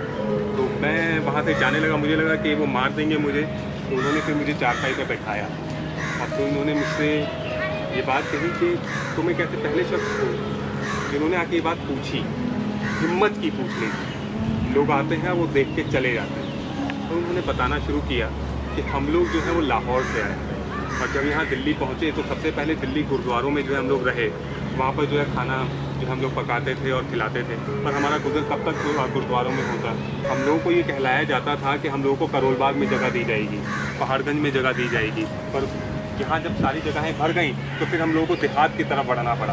अब महरौली गांव देहात, चिराग दिल्ली गांव देहात, कालू सराय गांव देहात, देवली मोड़ गांव देहात, ये सारे देहात, नजफगढ़ नरेला गांव, ये सारे देहात। तो हम लोगों को जो है फिर यहाँ आना पड़ा। और क्योंकि हम बाबा फरीद को बहुत ज़्यादा मानते हैं और बाबा फरीद जो थे वो कुतुब साहब को बहुत ज़्यादा मानते थे, तो हमें लगा हम इनके आसपास ही रहेंगे आके। जब यहाँ के हम लोगों ने रहना शुरू किया, कैंप लगाए, तो देखते क्या है कि एक रात जो है एक पूरा का पूरा जुलूस आया हाथ में मशाल लेकर और उन्होंने जो है हर जगह को जलाना शुरू कर दिया। हम लोगों ने रोकने की भी कोशिशें की तो हम लोगों की बहन बेटियों को उठा लिया, हम लोगों के मुंह पे कपड़ा बांध दिया और हम लोगों को यहाँ से हटाकर जो है छतरपुर की तरफ जो है शिफ्ट कर दिया गया। मैंने कहा ये लोग कौन थे, क्या लोग सिख थे? मैंने कहा ये लोग सिख नहीं थे, इन लोगों ने पगड़ी तो बांधी हुई थी पर बड़ी बेतरतीब बांधी हुई थी। तो देखने में पता चल जाता है कि कौन सिख है और कौन सिख नहीं है। और उसको जलाने के बाद जो है यहाँ के जितने भी लोग थे उनको मारा गया, उनकी बहन बेटियों का बलात्कार किया गया, उनको जो है उनका पूरा नंगा करके उनका जुलूस निकाला गया बाकायदा। और जो बच्चियाँ थी उनको ले जाकर जो है वो बेचा गया। अगले दिन जब हम लोग यहाँ पर आए तो हर जगह खून ही खून बिखरा हुआ था। जहाँ लोग वज़ू करते हैं, नमाज़ पढ़ने से पहले आप अपने हाथ पैर धोते हैं, तो वो पूरी की पूरी जगह जो है वो खून में जो है वो सराबोर थी। हमने जाके उसको सफाई करने की कोशिश की पर हम लोगों से होता ना था। कई रोज़ के हम लोग भूखे थे। ये सही भी बात है कि खाना नहीं मिलेगा तो आप खाना खाने के बाद भी आप कैसे सफाई कर सकते हैं इस जगह की जाके। तो फिर भी जो है क्योंकि हमारे गुरु के भी गुरु यहाँ पे दफन है, तो हमने आकर जो है इस मज़ार को जो है साफ़ किया। तो ये मंजर आपको नहीं बता सकता कि मज़ार के ऊपर और मज़ार के आसपास क्या था। तो बहुत बुरा एक मंजर था। उसके बाजू में जो है मज़ार के साथ में जो है ग्रिल जो है वो औरंगज़ेब बादशाह ने लगवाई थी, तो उसको पूरी तरीके से तोड़ दिया गया। उसके अंदर जो है उन्होंने जानवरों को छोड़ दिया। जानवरों से मेरा मतलब है जो पिग होते थे उनको जो है वो छोड़ दिया गया। वो पूरी तरीके से जब हम लोगों ने दरगाह को यहाँ से साफ़ करा, फिर उसके बाद यहाँ से खबर जो है हम लोगों ने बिरला हाउस की कि यहाँ ऐसा वाक़या हो गया है, आकर जो है इसको संभाल लें। इसी तरीके से हाल जो है बाकी जगहों का भी हुआ। एक जगह है चिराग दिली दरगाह, वहाँ पर भी जो है पूरी तरीके से उन लोगों को मार दिया गया, जला दिया गया, दरगाह को तोड़ दिया गया और फिर उसके बाद जो है नई तरीके से वहाँ पे लोगों को बसाया गया। अगर आप कुतुब साहब की दरगाह जाएंगे तो वहाँ पर जो है जो कुतुब साहब एक होता है खादिम जो उन्हीं की नस्ल से चले आ रहे हैं। जैसे अगर आप अजमेर शरीफ जाएंगे तो वो लोग हैं जो उन्हीं की नस्ल से और उन्हीं के ख़ानदान के लोग चले आ रहे हैं। कुतुब साहब की दरगाह में ऐसा कुछ नहीं है, क्योंकि उनकी ज़बान भी जो है बिल्कुल अलग है। वो लोग हैं पुरानी दिल्ली के। ये लोग कौन हैं? ये लोग पहले क्या करते थे, तांगा चलाते थे। ये लोग कौन थे कि ये बर्फ़ खाना एक जगह है, वहाँ पर जो है ये लोग बर्फ़ बेचा करते थे। जब वहाँ पुरानी दिल्ली में आग लगनी शुरू हुई तो वो लोग वहाँ से निकलकर जो है वो महरौली गए और वहाँ पर जो है जब उन्होंने देखा कि सिखों ने जो है पूरी तरीके से साफ़ कर दिया है दरगाह को, तो वहाँ उन्होंने रहना शुरू किया। कई किताबों में जो है इस चीज़ को मैंने सच बोला है, कई किताबों में जो चलाने वाला जो जिक्र है वो सिखों के नाम से जो है मंसूब हुआ है। मैंने आपको ये क्लियर किया है कि वो लोग सिख नहीं थे। वहाँ पर जो सिख थे, बचाने वालों में सिख थे वहाँ पर। सरदार करतार सिंह ने मुझे ये भी बताया कि उसके बाद भी जो है जो लोग वहाँ पे दरगाह में रहते थे वो लोग डर के साए में जो है वो रहा करते थे। कोई यहाँ रहने के लिए तैयार नहीं था, तो हम लोग जो है रात दिन जो है वहाँ पर पहरा दिया करते थे। तलवार और बड़े बड़े लठ लेकर जो है हम लोग रात में, और सबकी ड्यूटी बंदी होती थी कि अब कोई हमला जो है यहाँ पर ना हो जाए।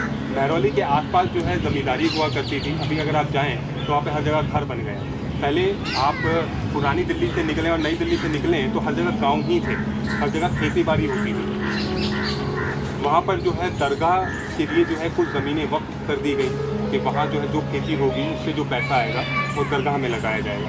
फिर उसके बाद जैसा मैंने आपको बताया कि गांधी जी आए, उन्होंने अपनी अगुवाई में जो है उर्स जो है पहला करवाया और फिर उसके बाद जो है वापस बिरला हाउस चले गए। तकरीबन 20 जनवरी को जो है धमाका बिरला हाउस में हुआ और उस धमाके के बाद जो है गांधी जी ने ये कहा जाता है कि आमरण अनशन करना शुरू किया।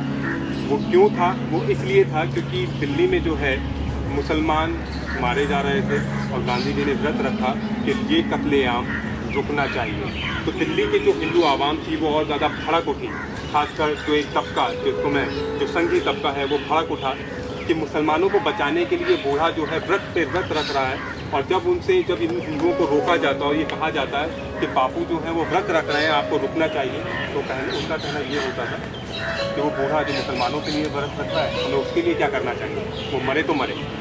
तो यहाँ जो पुराने किले के कैंप पे से बच्चों को रेहड़ी पर और गाड़ियों पर बिठाकर जो है वो दिल्ली की गली कूचों और मोहल्लों में जो है वो गुजारा जाता, जिनका नारा ये था, बापू को बचाओ, हिंदू मुसलमान भाई भाई।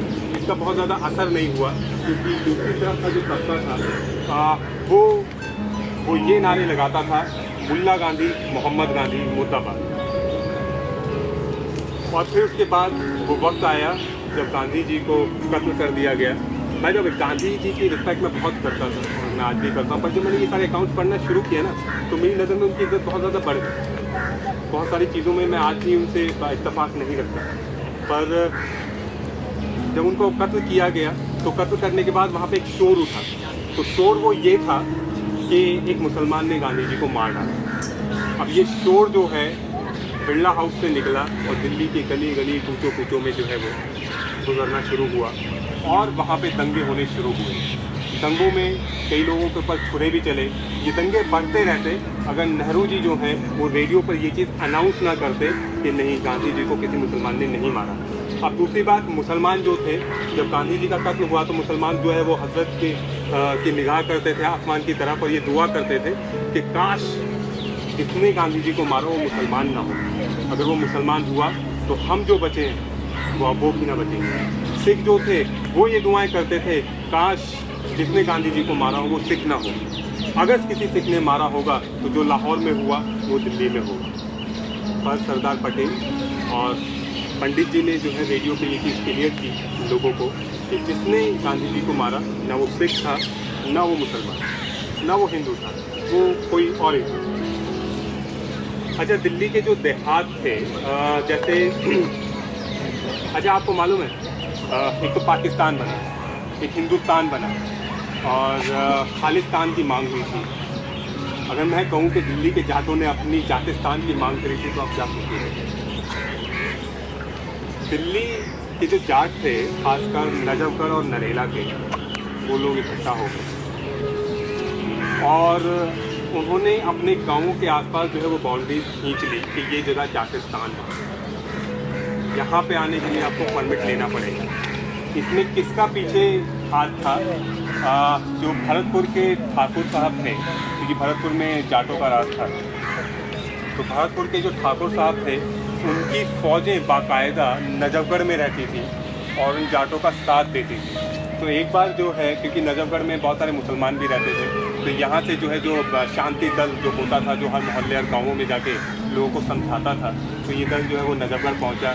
तो वहाँ पर जो है चौपाल पर जो है 2-4 लोगों को बिठाया गया और जब एक साहब ने पूछा, अच्छा कि यहाँ से मुसलमान कहाँ गए, तो उन्होंने कहा वो मियाँ भाई उनके लिए तो पाकिस्तान बन गया और ये सही भी था, वो यहाँ रहते थे और हमारी गऊ को जो है वो काटा करते थे, ये सही किया कि वो जो है अपने पाकिस्तान चले गए। तो फिर जब उनसे ये पूछा गया कि अच्छा जो ये नए लोग आए हैं वो कैसे हैं, तो जिन साहब से पूछा गया वो नज़रें उन्होंने झुका ली, अच्छा ये लोग भी अच्छे हैं, बात बात पर झगड़ते हैं, गंदगी थोड़ा सा रखते हैं, पर इनसे निभ जाएगी। तो वो लोग मिस करते थे अपने लोगों को, पर खुलेआम जो है ये बयां करने से डरते थे। बदरपुर के पास एक जगह है जैदपुर, और जैदपुर में कुछ अलग ही कुछ देखने को मिला। वो ये था कि हर गांव का एक नंबरदार होता था, जैसे चौधरी होता है, इसी तरीके से हर गांव का एक नंबरदार होता था जो इन सबको जो है वो मतलब एक लीडर की तरह आप समझ लें। तो जब गांव के लोगों के पास ऑप्शन ये आया कि आप शुद्ध हो जाओ या आप पाकिस्तान चले जाओ, तो उन्होंने कहा पाकिस्तान चले जाएंगे। तो वो जब ग्रुप वहाँ से निकला जैदपुर से, तो मीठापुर एक जगह है वहाँ पे, अगर आप जाएँ बदरपुर तो आपको मिल जाएगी। मीठापुर के पास जो है एक ब्रिज था, उन्होंने जैसे ही वो पुल पार किया तो जितने भी वो गांव वाले थे उन्होंने जो है अपनी पगड़ी उनके सामने रखी और कहा कि अगर जाना ही है तो ये पगड़ी लांग के चले जाओ और ये बता के चले जाओ कि तुम्हारे जो हिंदू भाई हैं वो तुम्हारी रक्षा नहीं कर सकते। तो कुछ देर के लिए तो वो लोग रुक गए और वापस चले गए। ये बात जब उन लोगों तक पहुंची जो दोनों भाइयों को जुदा करना चाहते थे, तो उन्होंने एक रात जो है उस गांव पर हमला कर दिया और फिर अगले दिन जो है वो जो लोग थे वो यहाँ से पाकिस्तान चले गए। अच्छा, यहाँ से जो लोग निकलते थे पाकिस्तान जाने के लिए, वो लोग पाकिस्तान भी नहीं पहुँच पाते थे, वो लोग कहीं बीच में रह जाते थे, ना उनका घर होता था ना बार होता था।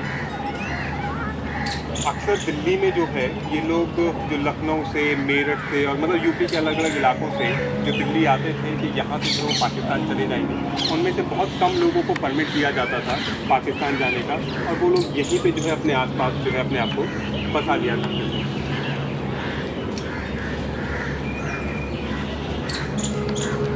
अच्छा, एक बार का जिक्र है, भोगल जो जंगपुरा के आगे है, एक गुजर था, उसने औसाफ खान नाम के एक लड़के की वाइफ को अगवा कर लिया। अब औसाफ जो है वो शांति दल के पास आया और उनसे गुजारिश की कि मेरी नई नवेली जो दुल्हन है उसको जो है वो अगवा कर लिया गया है, आप कुछ कीजिए, और रोने लगा। तो उससे पूछा गया वो कहाँ है, तो उसने बताया कि भोगल के पास जो ओखला वाली जगह है, ओखला गांव, वहाँ पे खेतों में वो काम करती मुझे नज़र आती है। तो औसाफ को लेकर जो है ये 2-4 लोग उसके साथ गए, तो वहाँ पर जो है वो लड़की मिली नहीं। हर घर में ढूंढा गया, फिर भी वो लड़की नहीं मिली। रात हो गई, अगले दिन वो लोग वापस आए, हफ्ता भर गुजर गया। औसाफ जो है अपनी उस दुल्हन को लेकर जो है वो जो शांति दल था उसके पास पहुँचा, तो उससे पूछा गया कि वो लड़की कैसे मिली, तो उसने बताया कि मिट्ठन नाम का जो गुजर था उसने जो है मेरी वाइफ को जो है किडनैप कर लिया था, अगवा कर लिया था। वो उसे अगवा करके जो है वो बुलंदशहर ले गया। मैं उसको पूछता हुआ उसको तलाश करते हुए जो है बुलंदशहर पहुंचा, और वहाँ जाकर जो है जब मैं वहाँ पहुंचा तो मिठन जो है वो अकेला था, और जब उसको जो मेरी वाइफ को जो है वो लेकर जा रहा था तो कुछ लोग रास्ते में नमाज़ पढ़ रहे थे, और मेरी वाइफ ने चिल्लाना जब शुरू किया तो मिठन अकेला था और वो कई लोग थे, तो वो जो है मेरी वाइफ को वहाँ छोड़कर चला गया, और इस तरीके से जो है मैं उसको दिल्ली वापस लेके आया। तो बताने वाले जिक्र करते हैं कि जो औसास की जो वाइफ थी जानवी, उसकी हालत बहुत ज़्यादा नाजुक थी। कहाँ वो एक खूबसूरत नाज़नीन थी, उसके हाथ पैर बहुत ज़्यादा एकदम पतले हो गए थे। जब उससे उसके 9 माह के बच्चे के बारे में पूछा गया, उसने रोते हुए ये बताया कि मेरे बच्चे को जो है इस हाल में रखा गया कि वो बिल्ली खा गई। तो ऐसा कुछ होता था 1947 और 1948 में। अच्छा, अब दिल्ली में जो लड़कियां अगवा होती थी, चाहे वो हिंदुओं की हों चाहे वो मुसलमानों की, वो अगवा होने के बाद जो है जब उनको छुड़ा लिया जाता था तो वो वापस उनको एक्सेप्ट नहीं किया जाता था, और वहाँ से तो बेचारी छूट जाया करती थी और उनके घर वाले उनको छोड़ दिया करते थे। तो वो लोग कहाँ जाए? अक्सर ये लड़कियाँ, दिल्ली का रेड लाइट इलाका है, वहाँ के लोग उनको ले जाते थे। तो जो आबाद हुआ दिल्ली का रेड लाइट इलाका, वो 47 के बाद इस तरीके से और ज़्यादा हुआ। आप उन लड़कियों के बारे में अगर थोड़ा सा भी सोचें कि पहले उनको उठा लिया गया, फिर उसके बाद उसको छोड़ दिया गया, और अपने ही घर वालों ने, अपनी माँओं ने, उनके बाप ने जो है उनको कबूल नहीं किया, और उन्होंने फिर दर की ठोकरें की। बहुत सारी लड़कियाँ, बहुत सारे शेख आते थे उस ज़माने में, उनको जो है हवाले कर दी जाती थी और उनका बाकायदा कारोबार होता था। तो दोस्तों, ये जो भी मैं बता रहा हूँ कहानियाँ नहीं हैं, और मैं आपको कोई कहानी सुना भी नहीं सकता। मेरा यहाँ पे ये इवेंट रखने का मकसद ही ये था कि आप थोड़ा सा यहाँ रहकर जो है उन 60 से 80 हज़ार लोगों का जो दुख है, नॉट ओनली 60-80,000 पीपल, जो लोग यहाँ से वहाँ गए और वहाँ से यहाँ आए, और जिन्होंने जद्दोजहद की, जो स्ट्रगल किया, मतलब कुछ एक लोग थे जिन्होंने ये फैसला कर लिया कि मुल्क तकसीम किया जाए, और बाकी वो लोग अपने पंखानुमा कमरों में बैठा करते थे, और जो जद्दोजहद हुई वो हम जैसे लोगों ने और आप जैसे लोगों ने उसको जो है छीना। आपको मालूम है मुल्क तकसीम कैसे हुआ? उसको बिल्कुल ऑर्गेनाइज नहीं किया गया था। सिंपल एक मैप लिया गया सामने, और फिर उसके बाद उसको सिर्फ विंडो से इस तरीके से लकीर खींच दी गई, और फिर उसके बाद हवाई जहाज़ में बैठ कर जो है सफ़ेद एक पाउडर लेकर जो है सिर्फ एक लकीर बना दी गई। आप तसव्वुर करें कि रात में, मैं किसान हूँ, मैंने जो है अपने खेत में पानी दिया, और जब मैं सुबह पहुँचा तो आधा खेत मेरा पाकिस्तान चला गया और आधा हिंदुस्तान में रह गया। मैं कहाँ रहा? जब मैं सुबह उठा तो मैंने देखा मेरा आधी जो फैमिली है जो पाकिस्तान में रिश्तेदारों के यहाँ गई हुई है वो वहाँ रह गई, और मैं यहाँ रह गया। या उन बूढ़ों का आप सोचें जिनको जो है रेलवे स्टेशन के प्लेटफॉर्म पर छोड़ दिया गया, जो दिल्ली के एक अजीम तहजीब का हिस्सा रहे थे, जो बुज़ुर्ग, वो नौजवान कैसे थे जिन्होंने अपने बुज़ुर्गों को दिल्ली की सड़कों पर भीख मांगने पर मजबूर कर दिया। 1948 नवंबर के रिकॉर्ड के मुताबिक दिल्ली में अपाहिजों की संख्या बेतादाद थी। हर गली में आपको मांगने वाले नज़र आते थे।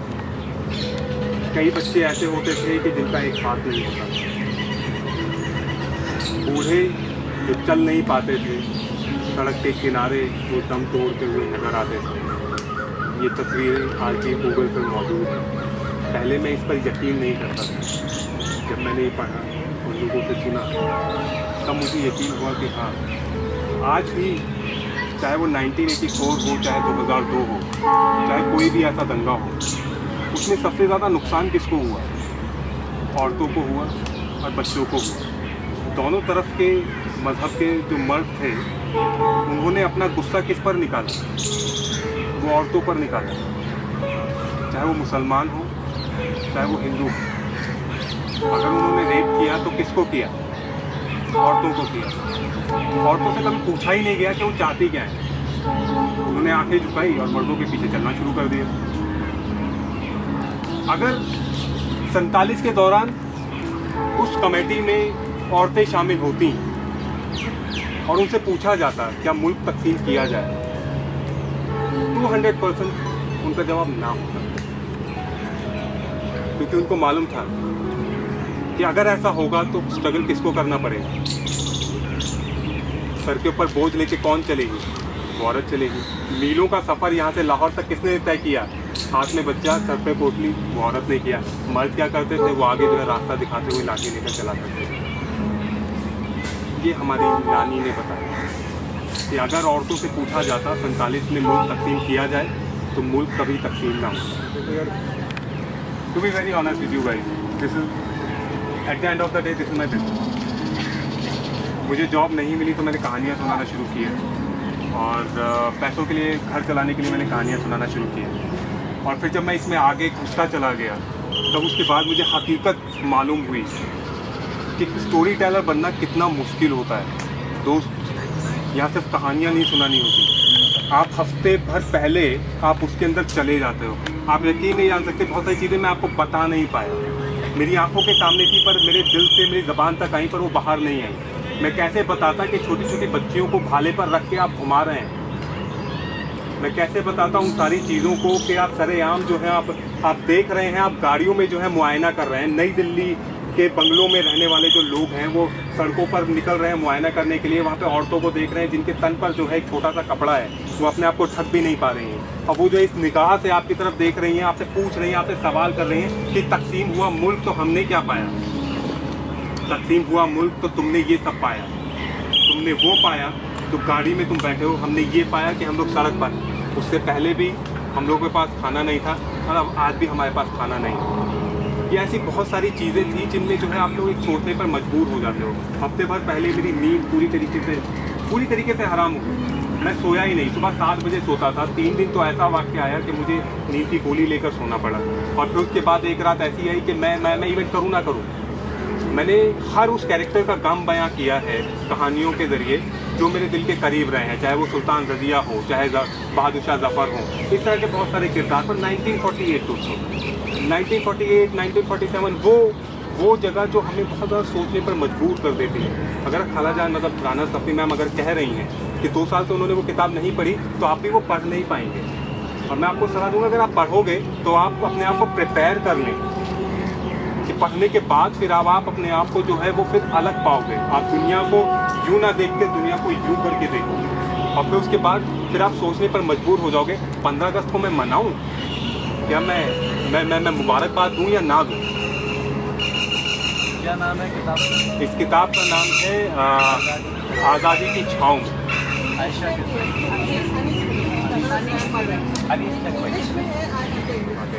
तो पहले का माहौल ये होता था कि टांगों में और डोला, अच्छा जो डोला वर्ड है, टोली है, डोला, वो सिर्फ दुल्हन के लिए, ज़्यादातर दुल्हन के लिए इस्तेमाल होता था कि उसका डोला उठेगा। पहले होते थे सुखपाल, जिसको आप डोली आप कह सकते हैं। और जो पर्दा नशीन जो औरतें होती थी वो सिर्फ मुसलमान नहीं होती थी, वो हिंदू में भी होती थी। जो कल्चर जो था वो एक ही था इस चीज़ में। और जो पर्दे वाला कल्चर, पूरी तरीके से ढक के चलना, तो हमारी नानी बताती थी कि जो अंग्रेज़ों का जो ज़माना था वो इतना ज़्यादा अच्छा था कि आप बदन पे कितने भी जो है वो जेवर पहन के चल रहे हैं या कुछ भी पहन के चलें तो कोई मर्द जो है आपकी तरफ आंसू उठाकर नहीं देखता था। हमेशा जो है जो अंग्रेज़ जो पुलिस ऑफिसर्स होते थे वो घोड़े पर गश्त करते रहते थे, और जहाँ घोड़े पर बैठकर उनको तो नज़र आता था पूरा, जहाँ उन्होंने देखा कि किसी मर्द की नज़र जो है इस तरीके से किसी औरत पर पड़ गई तो फ़ौरन जो है उसको गिरफ्तार कर लिया जाता। और उस टाइम पे जैसे ऑटो वाले आजकल तो बड़ी मनमानियाँ करते हैं। कुतुब मीनार अगर आप देखने जाएँ तो उसके सामने जो टिकट काउंटर है उसी के बाजू में बहुत बड़ा एक वो तांगा स्टैंड हुआ करता था, और उस तांगा स्टैंड में जो है सारे जानने वाले ही जो तांगा चलाने वाले होते थे वो होते थे, और जहाँ आप कह दें वो आपको ले जाएंगे और वो कहीं के लिए मना नहीं करेंगे। हर जगह के लिए रेट फिक्स होता था। पैसे नहीं देना होता था तो आप गेहूँ पकड़ा देते थे, अन्न के ज़रिए जो चावल गेहूँ दाल कुछ पकड़ा दिया, या आपने सिर्फ गुड़ और चना अगर आपके पास है और आपने पैसों की जगह अगर वो दे दिया तो भी जो है वो चल जाता था। यहाँ से 1947 में यहाँ से वहाँ जाने वो जो वाले जो लोग थे, जब उनका इंटरव्यू लिया गया, उनसे पूछा गया कि आपको कैसा लगता है, दिल्ली की याद आती है कि मियाँ हमें तो दिल्ली की जो गलियाँ हैं उनकी नालियों की बू भी बहुत जो है उसकी याद आती है। तो आप इमेजिन करें इस चीज़ को कि वो दिल्ली की नालियों की जो बू है उसको वहाँ पर याद कर रहे हैं। तो लोग जो वहाँ से यहाँ आए या यहाँ से वहाँ गए, उन लोगों पे क्या गुजरी होगी, तो जितना भी फैलाऊँ उतना फैलेगा। क्योंकि आज के इवेंट में हम लोगों को वॉक भी करनी है, पुराना किला देखना है और उन इमारतों को और उस पत्थर को छू के देखना है कि किस बच्चे ने जो है वहाँ दम तोड़ा। और अभी हम लोग यहाँ से उसके तरफ हैं, शहजादियों की कहानियाँ, वो खुशी की कहानियाँ।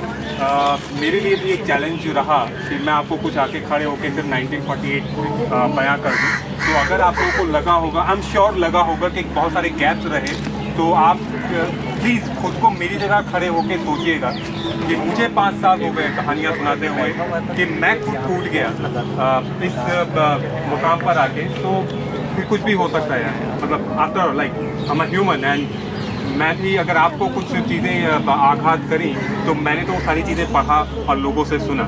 तो आज के लिए जैसा भी फीडबैक हो, प्लीज़ नेगेटिव हो तो नेगेटिव, पॉजिटिव हो तो पॉजिटिव, आप प्लीज़ इवेंट पेज पे दीजिएगा। क्योंकि देखिए यही टॉपिक्स हैं। मैं हर हफ्ते इसलिए इवेंट नहीं करता क्योंकि मैं चाहूँ तो कोई भी हेरिटेज वॉक उठा के मैं रख दूँ और आप लोग आ जाएंगे। मैं हमेशा उस सब्जेक्ट को रखना चाहता हूँ जो लोगों के दिल से होकर गुजरे। कोई हेरिटेज वॉक्स ही नहीं करना चाहता, हमेशा ऐसे टॉपिक जो आपको सोचने पर मजबूर कर दें आपके माजी के लिए। अगर आप अपने माजी को समझ पाएंगे तभी आप अपना फ्यूचर सिक्योर कर पाएंगे। एक बहुत बड़े हिस्टोरियन हैं और मिस्टर के मोहम्मद साहब, इज फ्रॉम केरला और दिल्ली में थे, अब तो वो रिटायर हो गए और आगा खान ट्रस्ट में काम करते हैं। उन्होंने मुझे ये वाली बात बताई कि अगर आप लोग अपना माजी, मतलब अगर आप अपना पास जानते हैं तो आपको सोचने समझने की शक्ति बहुत ज़्यादा बढ़ जाती है।